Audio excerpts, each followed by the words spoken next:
Hi guys, asymmetrical crawling. Is this okay? No. Here are some of the things to look at and see if your child might be doing them and where you can help them. Okay, first of all, you're meant to come to sitting through your back, right? Your baby, and I have my baby with me here. Your baby is meant to have independent sitting at 5.5 months, and at 6.5 months, they will come to sitting through their back, right? What does this have to do with crawling? Well, when they can do this, then they start going around 7.5 months while they're playing for a toy into all fours from sitting position. When a child has been placed into sitting, the tendency then is to learn to roll over, come to sitting this way, and then off on a crawl. But when you're doing this, you don't catch a lot of air, right? You're not up high enough to go into that crawl, that space that you need for symmetrical crawling. Both legs should look good.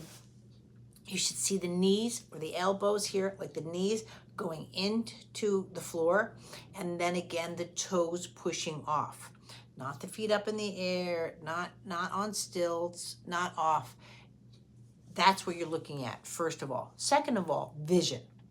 Your baby's vision should be able to go up and over and around. These kind of movements happen in tummy time, in rolling over, in nursing, right? And so when you're crawling, your baby should be crawling and be able to look up. No baby's going to crawl where they can't see.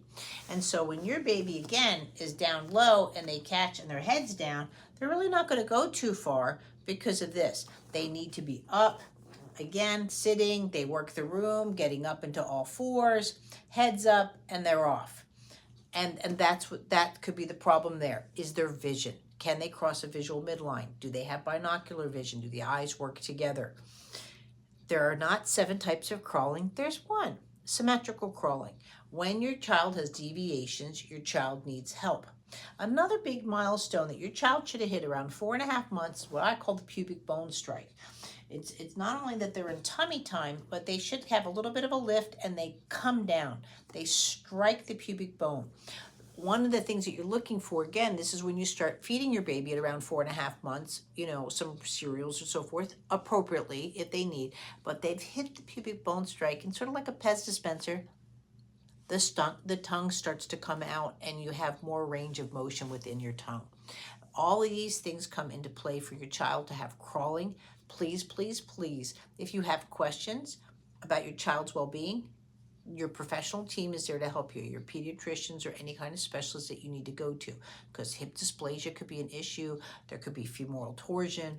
There could be coxavalga. There's other things structurally that can happen with your child that creates these kind of deviations.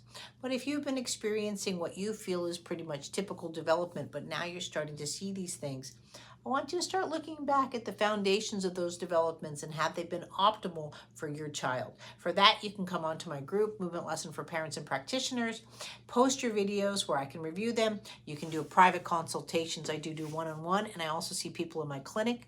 I have practitioners around the world. But most of all, hit the like and subscribe so that bell dings off for the next live, because we cover all of this.